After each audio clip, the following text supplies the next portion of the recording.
দুরুদের নামে অনেকগুলো দুরুদ প্রচলিত আছে বিভিন্ন বই পুস্তকে, অমুক দুরুদ পড়লে অমুক এত নেকি হয়, বা অমুক দুরুদ পড়লে এতবার পড়লে ওই বিপদ দূর হয়। এগুলো কোনো হাদিস নির্দেশিত না, এগুলো হয়তো কারো তাজরিবা অভিজ্ঞতা নির্ভর। কিন্তু হাদিস নির্দেশিত দুরুদ হলো দুরুদ ইব্রাহিম, আর সবচেয়ে সংক্ষিপ্ত দুরুদ হলো সাল্লাল্লাহু আলাইহি সাল্লাম। অর্থের ভিতরে যদি খারাপ কিছু, শিরকের কিছু না থাকে, নবীকে আবার আল্লাহর পর্যায়ে পৌঁছানোর মতো গোমরাহি যদি না থাকে দুরুদের অর্থের মধ্যে, তাহলে যে কোনো দুরুদই আপনি আল্লাহর কাছে পেশ করতে পারেন। তাহলে 6টা দোয়া হলো কোরআন হাদিসের শত শত সহস্র দোয়ার নির্যাস এবং খোলাসা। তার 1 নম্বর হলো দুরুদের আমল। করবো না বেশি বেশি ইনশাআল্লাহ? আমার জীবনে বহুবার এমন হয়েছে, বহুবার এমন এমন বিপদ যে দেয়ালে পিঠ ঠেকে গেছে, এখান থেকে উদ্ধারের কোনো পথ আর চোখের সামনে দেখা যাচ্ছে না। আমি এই আমলটি, এর পাশাপাশি ইস্তেগফারের আমল, যেটা 2 নম্বরে বলবো আমি, এই দুটি আমল কন্টিনিউয়াসলি করে গেছি, হরদম প্রতি নিঃশ্বাসে নিঃশ্বাসে, বাস টয়লেটের টাইম বাদে বাকি ফুল টাইম এটা দুরুদ এবং ইস্তেগফার অব্যাহত রাখছি। আল্লাহ তাআলা এমন ভাবে অলৌকিক ভাবে উদ্ধার করেছেন যে আমার কল্পনায়ও আসে না যে এখান থেকে এভাবে হেল্প হতে পারে। ভাইরা আমার অভিজ্ঞতার 2 পয়সার কোনো মূল্য নাই। আমার অভিজ্ঞতা কি আসলো না আসলো এটাতে কিছু আসা যায় নাই। রহমাতুল লিল আলামিন আল্লাহর রাসূল, আল্লাহর নবী ওয়াদা করেছেন যে আপনার পেরেশানি দূর হবেই হবে ইনশাআল্লাহ। অতএব দুরুদের আমল বেশি বেশি করবো না ইনশাআল্লাহ। নাম্বার 2, ইস্তেগফার। ইস্তেগফার ইস্তেগফার এটাও বেশি বেশি করতে হবে, দুরুদও বেশি বেশি করতে হবে। দুরুদের ব্যাপারে নবী করিম সাল্লাল্লাহু আলাইহি সাল্লাম এক হাদিসে বলেছেন, আকসিরু আলাইয়া মিনাস সালাতি মিন ইয়াউমিল জুমআতি ওয়া লাইলাতিল জুমআহ। জুমার রাতে আর জুমার দিনে, অর্থাৎ বৃহস্পতিবার দিবাগত রাত আর জুমার দিন শুক্রবার, এই সময়গুলোতে তোমরা আমার প্রতি বেশি বেশি দুরুদ পাঠ করো। এই যে নবীজি বলছেন বেশি বেশি পাঠ করো, তাহলে দুরুদটা বেশি বেশি পাঠ করতে হবে। ঠিক একইভাবে 2 নম্বর যেটা, দ্বিতীয় আমল যেটা ইস্তেগফার, এটাও বেশি বেশি করতে হবে। কারণ ইস্তেগফার সম্পর্কে কোন কোন হাদিসের ভাষ্যের মধ্যে মান লাজিমাল ইস্তেগফার ভাষ্য এসেছে, অর্থাৎ যে ব্যক্তি ইস্তেগফারকে আঁকড়ে ধরবে, এটাকে কন্টিনিউয়াসলি করবে, ইস্তেগফার কখনো ছাড়বে না, সবসময় তার মধ্যে ইস্তেগফার অব্যাহত থাকবে, ওই ব্যক্তিকে আল্লাহ রাব্বুল আলামিন বিভিন্ন পেরেশানি থেকে সারপ্রাইজড হওয়ার মতো এমন এমন পথ বের করে দিবে যে সে চিন্তাও করে নাই। তার পেরেশানি থেকে মুক্তির পথ আল্লাহ তাআলা দেখায় দিবেন। ইস্তেগফার কিভাবে করবেন ভাই? ইস্তেগফার এমন একটা আমল, এটা ছাড়া তো আমাদের উপায় নাই ভাই। ইস্তেগফার আমাদের দুনিয়ার পেরেশানি দূর করবে, আখিরাতের পেরেশানি দূর করবে।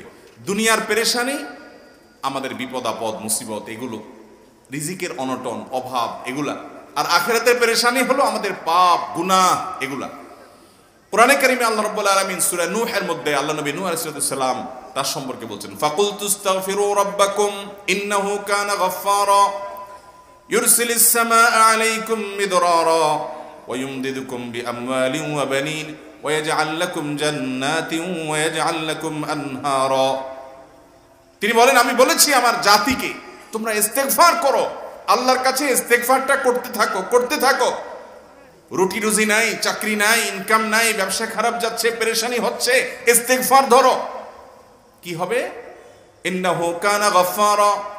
যদি ইস্তেগফার করো, 1 নম্বর লাভ হলো আল্লাহ মাফ করে দিবেন গুনাহ। ইউরসিলিস মিদরারা, যাতে ফসল ভালো হয়, রিজিক ভালো হয়, সেই ব্যবস্থা আল্লাহ করবেন। ওয়া ইউমদিদুকুম বিআমওয়ালিন ওয়া বানিন, ছেলে মেয়ে হয় না অথবা ভালো ছেলে মেয়ে নাই, আল্লাহ তাআলা নেক সন্তান দিয়ে তোমাকে শক্তিশালী করবেন, সম্পদ দিয়ে শক্তিশালী করবেন। ওয়া ইয়াজআল লাকুম জান্নাতিন ওয়া ইয়াজআল লাকুম আনহারা, আল্লাহ তাআলা প্রসবন দিবেন, ফসল দিবেন, বরকত দিবেন রুজিতে। কিসের মাধ্যমে? ইস্তেগফার। কিসের মাধ্যমে ভাই? ইস্তেগফার। আহা, ইস্তেগফারের আমল আমাদের দেশে মানুষ আমরা জানি না ভাই। এটাও আরবদেরকে আমি দেখেছি সারাক্ষণ তারা অবসর সময়গুলোতে ইস্তেগফার করতে থাকে, আস্তাগফিরুল্লাহ ওয়া আতুবু ইলাইহি, আস্তাগফিরুল্লাহ আস্তাগফিরুল্লাহ। মানে কি?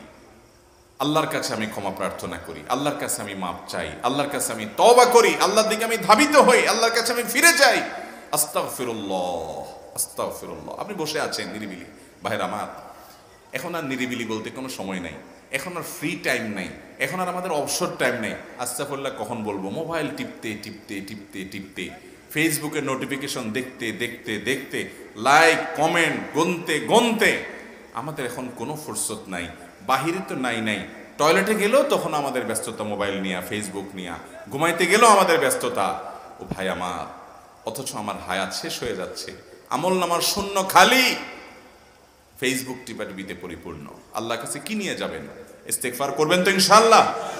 অবসর সময় ইস্তেগফার করবেন তো ইনশাআল্লাহ? নিরিবিলি আছেন, একাকী আছেন, ইস্তেগফার চালায় দেন। 10 সেকেন্ড টাইম পাইছেন, ইস্তেগফার শুরু করে দেন। ডাক্তারের কাছে গেছেন, ওয়েটিং এ আছেন, বসে আছেন, ইস্তেগফার করতে থাকেন। সিরিয়াল আছেন কোনো কাজের, ইস্তেগফার করতে থাকেন। ডিউটিতে যাচ্ছেন, গাড়িতে, বাইসাইকেলে, বাইকে, যে কোনো ভাবে পায়ে হেঁটে ইস্তেগফার করতে থাকেন। যে কোনো অবসরের সময়গুলোকে ইস্তেগফার দিয়ে পরিপূর্ণ করে দেন। ভাইরা আমার, ইস্তেগফার সকল সমস্যার সমাধান। ইস্তেগফারের ভিতরে সবচেয়ে শ্রেষ্ঠ ইস্তেগফার হলো সাইয়্যিদুল ইস্তেগফার। সাইয়্যিদুল ইস্তেগফারটা যদি মুখস্থ না পারেন, অন্তত লিখিত ভার্সনটা পড়েন। সাইয়্যিদুল ইস্তেগফারের যে অর্থ, এটার যে মর্ম, বড় হৃদয়গ্রাহী ভাই, বড় মর্মস্পর্শী। ইমানদার এটার অর্থের দিকে তাকায় যদি পড়ে, তো তার অন্তর না গলে পারে না। ভাইরা আমার, অর্থের দিকে লক্ষ্য করে করে, মর্মটা বুঝে বুঝে একটু সাইয়্যিদুল ইস্তেগফার পড়েন। লেখা দেখে দেখে পড়েন, ইউটিউব থেকে দেখে দেখে পড়েন, কিন্তু পড়েন। এটা হলো বড় ইস্তেগফার। এত বড় ইস্তেগফার পড়তে পারেন না, কোনো পেরেশানি নাই, কোনো অসুবিধা নাই। সবচেয়ে ছোট ইস্তেগফার হলো আস্তাগফিরুল্লাহ, আস্তাগফিরুল্লাহ, আস্তাগফিরুল্লাহ। আল্লাহ, আপনার কাছে ক্ষমা চাই, কত ভুল হয়ে যায়, কত অন্যায় হয়ে যায়। ভাইরা আমার, এটা হলো রিমুভার। ভুল করে কিছু লিখছেন, রিমুভ করে ফেলছেন, শেষ হয়ে গেছে। আপনি ঘন ঘন ইস্তেগফার পড়তে থাকেন।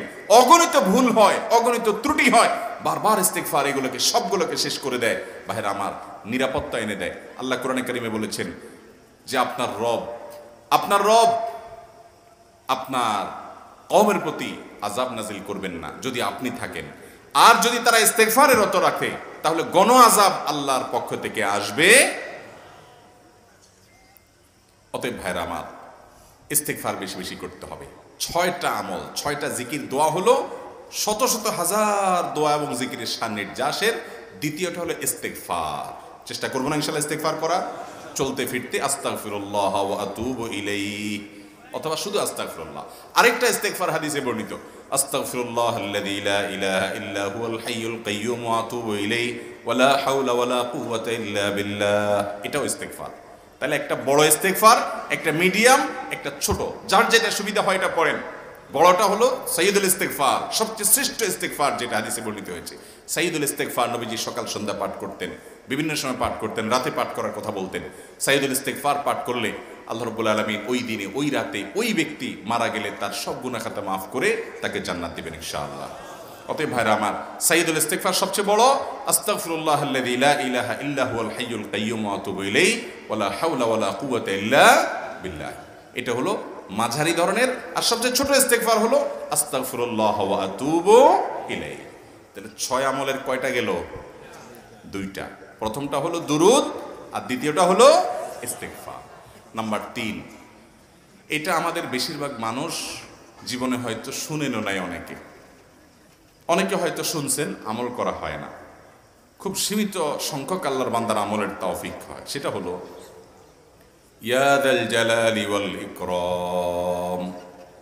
এটা একটা জিকির, আল্লাহ তাআলাকে ডাকা, আহ্বান করা, এটাই জিকির। ইয়া যাল জালালি ওয়াল ইকরাম। নবী করিম সাল্লাল্লাহু আলাইহি সাল্লাম বলেছেন, আলিজু বিয়া যাল জালালি ওয়াল ইকরাম। তোমরা ইয়া যাল জালালি ওয়াল ইকরাম, এটাকে আঁকড়ে ধরো, এটাকে নিয়মিত করো, বেশি বেশি করে বলতে থাকো এটাকে সব সময় এটাকে মুদাওয়ামাতের সাথে কন্টিনিউয়াসলি এটা বলতে থাকো, ইয়া যাল জালালি ওয়াল ইকরাম। অনেক উলামায়ে কেরাম, মুহাদ্দিসিনে কেরাম ইয়া যাল জালালি ওয়াল ইকরাম কেন নবীজি এত বেশি বলতে বলেছেন, এটার মাধ্যমে আমাদের লাভটা কি, এর ব্যাখ্যা করতে গিয়ে বলেছেন, ইয়া যাল জালাল মানে হলো হে মহান মহান বড়ত্বের অধিকারী, হে জালালের অধিকারী, হে জালাল। ওয়াল ইকরাম, হে দানশীল। তাহলে প্রথম বাক্যে আল্লাহর বড়ত্বের কথা স্বীকৃতি দিয়ে প্রশংসা করা হয়, আর দ্বিতীয় বাক্যে হে দানশীল বলে আল্লাহ তাআলার কাছ থেকে চাওয়া হয় যে আপনি যেহেতু দানশীল এবং আপনি যদি মহান, অতএব আপনি আমাকে দান করেন। এটা ডাকলেই, আল্লাহকে এই বলে ডাকলেই চাওয়া হয়ে যায়। এই জন্য বেশি বেশি করে ইয়া যাল জালালি ওয়াল ইকরাম পড়তে হবে। অনেকে